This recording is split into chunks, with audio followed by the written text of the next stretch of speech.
His mouth was still on mine when the hotel room phone rang. I froze, his hands didn't. They kept exploring, like he hadn't heard it. But I had.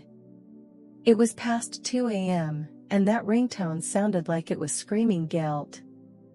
I pulled back, breathless, his taste still on my lips, mascara smudged from laughter and other things. My dress was half off, his shirt fully undone.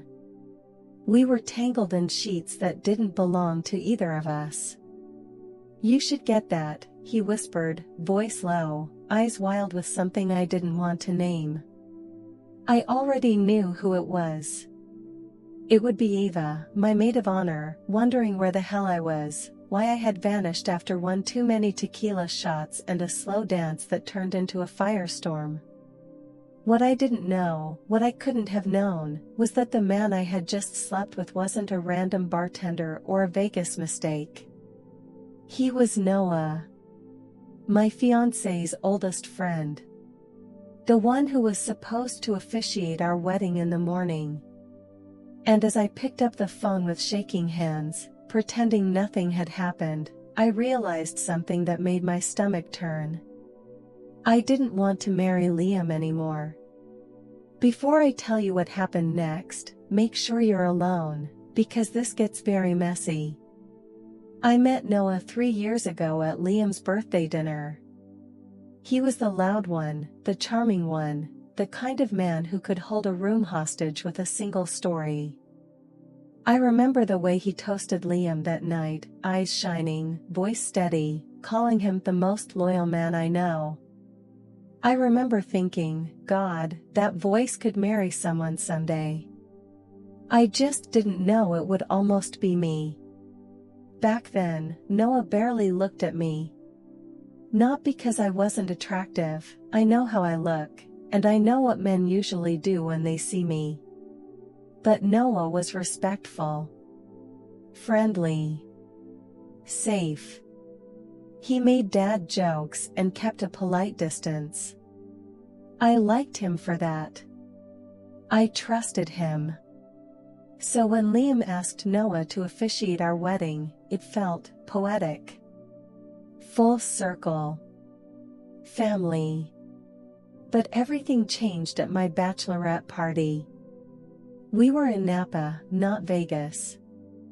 I wanted classy, not trashy, wine tastings, robes, photos by lavender fields. My friends rented us a villa, hired a private chef, even got us a karaoke machine.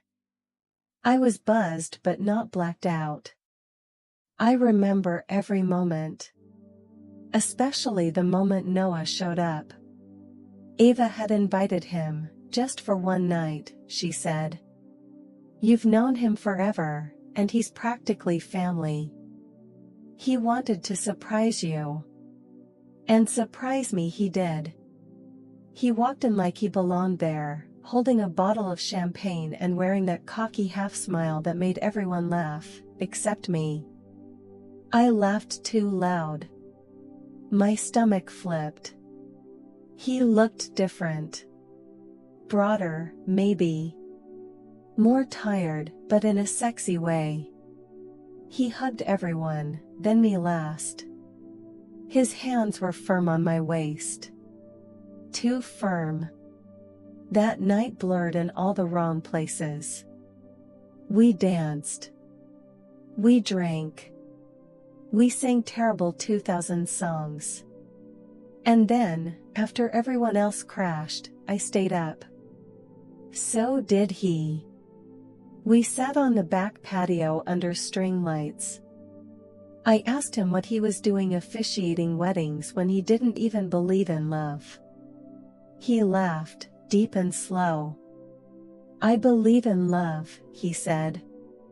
Just not fairy tales. I told him I wasn't looking for a fairy tale. He looked at me then, really looked. And I hated the way my body reacted. You sure? He asked. No, I whispered. I don't know who kissed who. But once it started, we didn't stop. The guilt didn't hit until dawn, when I woke up beside him. His arm was draped over me like we were something real. And the worst part? I didn't feel dirty. I felt right. Like I'd been sleepwalking for years and suddenly opened my eyes. I slipped out of the room and back into mine before the others woke up. I scrubbed my skin raw in the shower. Eva knocked twice asking if I was okay. I said I was hungover. Technically, I wasn't lying. The ceremony was in 6 hours. I kept telling myself I'd call it off.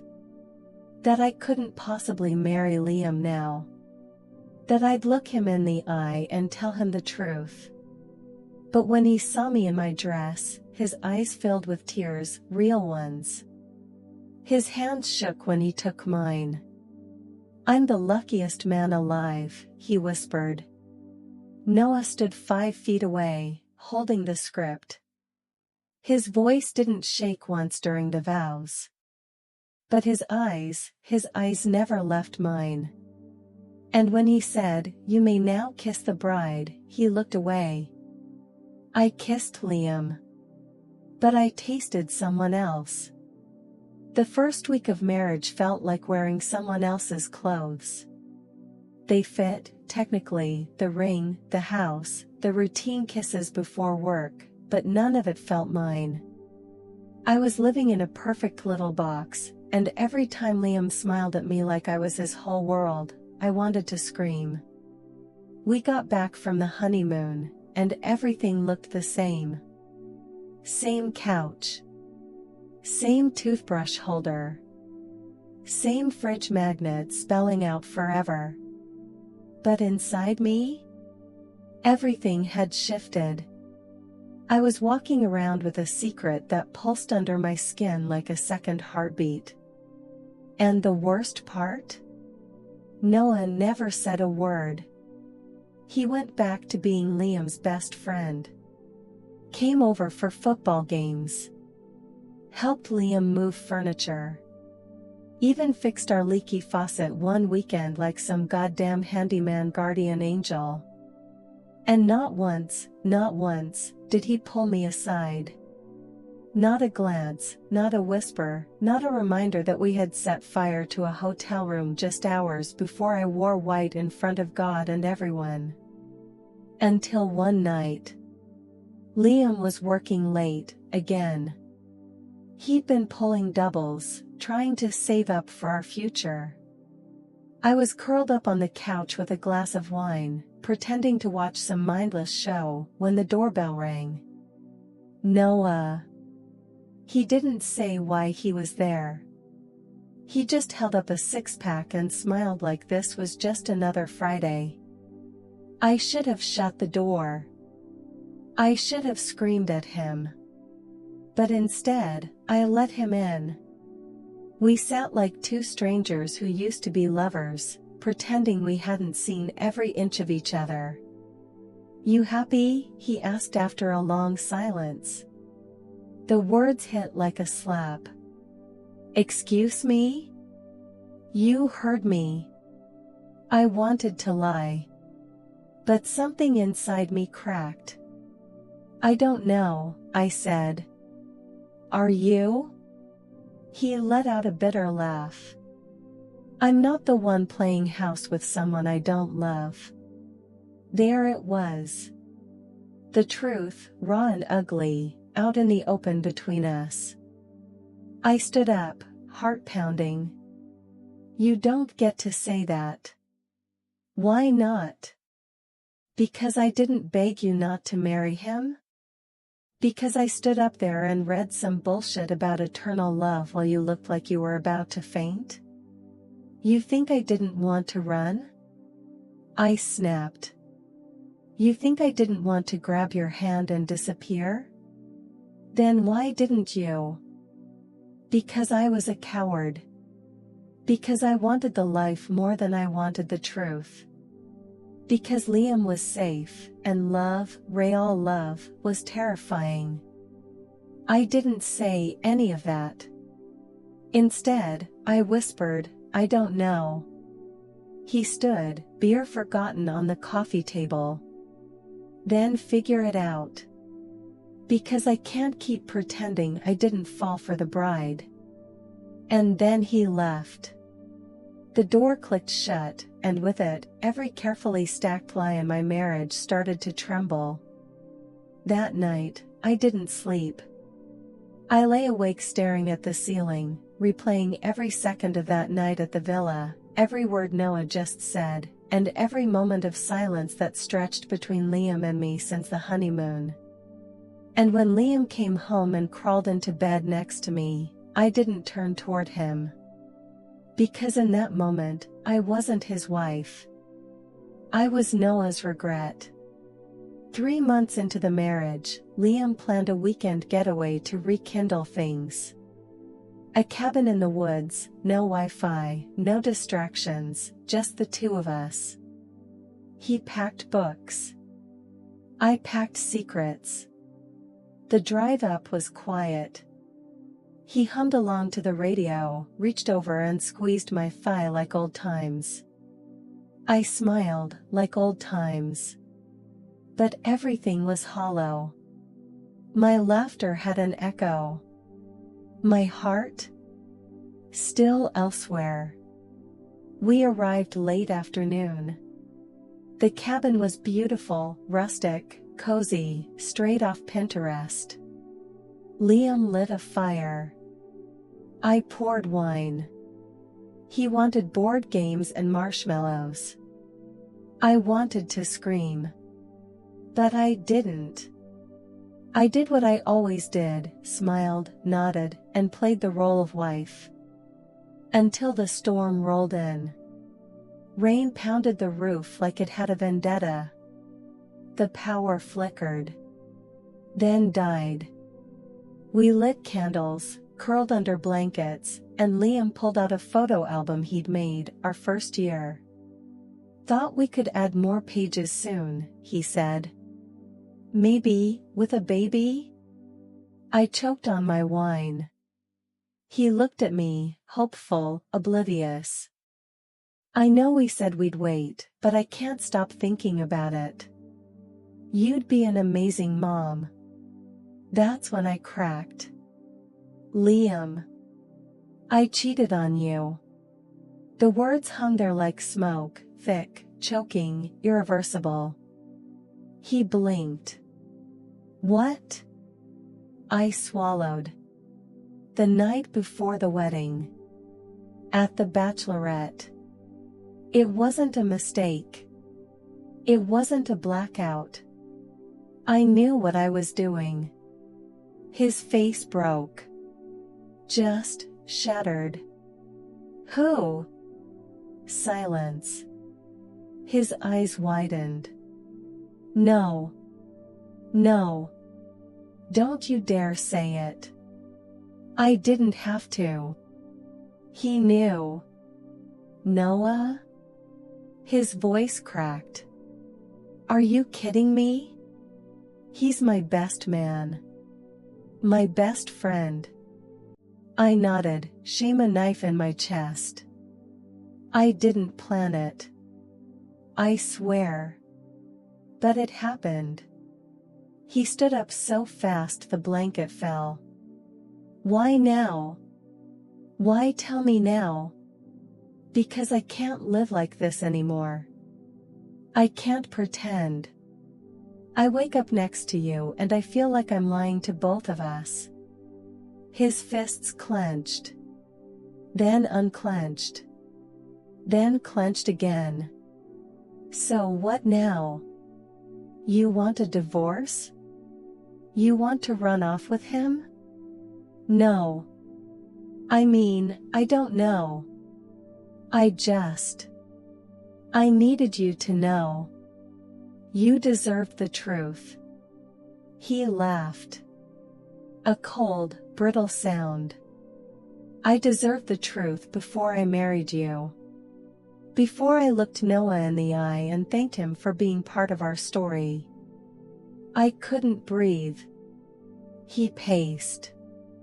Then stopped. Get out. What? You heard me. Pack your things. Go.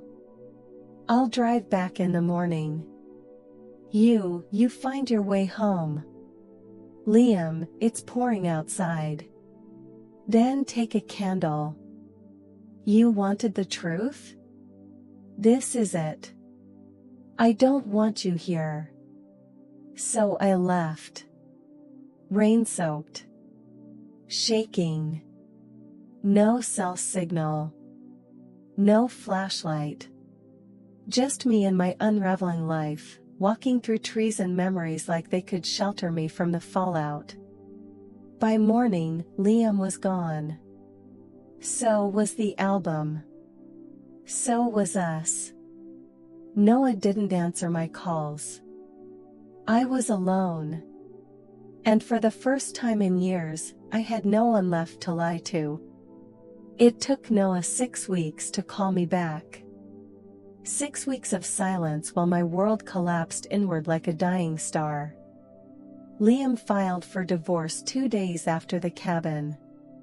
No mediation, no arguments, just clean paperwork and a cold absence where love used to live. I signed without fighting. I had no right to ask for anything more. I moved into a 1-bedroom apartment across town. Small. Quiet. Mine. My parents didn't ask questions.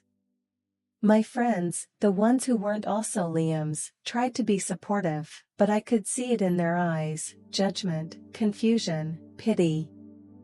I deserved all of it. And still, I thought about Noah. Every day. Not with romance, not with butterflies, with anger. With longing.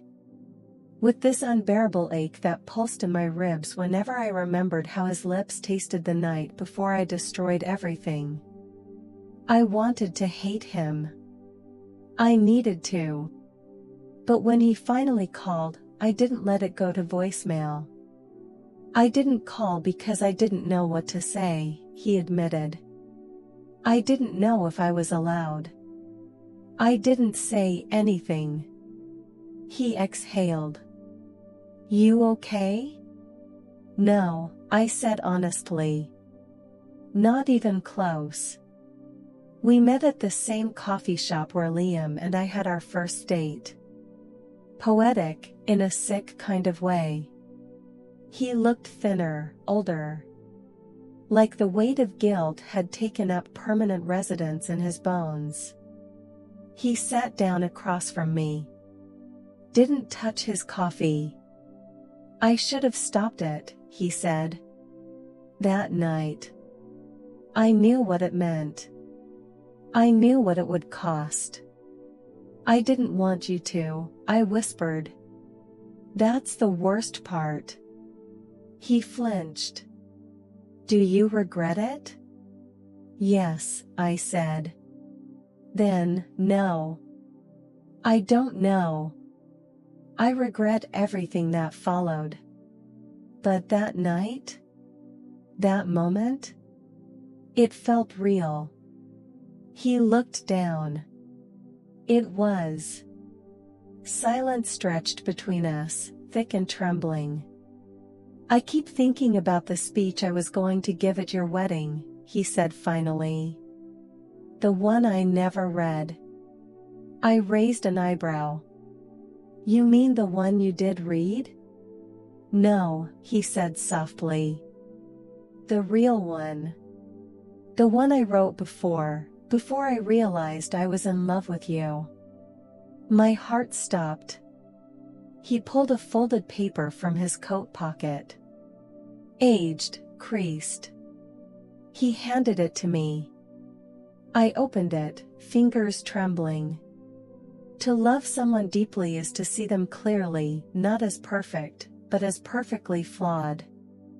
I've watched these two grow together, fall, get back up, and build something worth fighting for.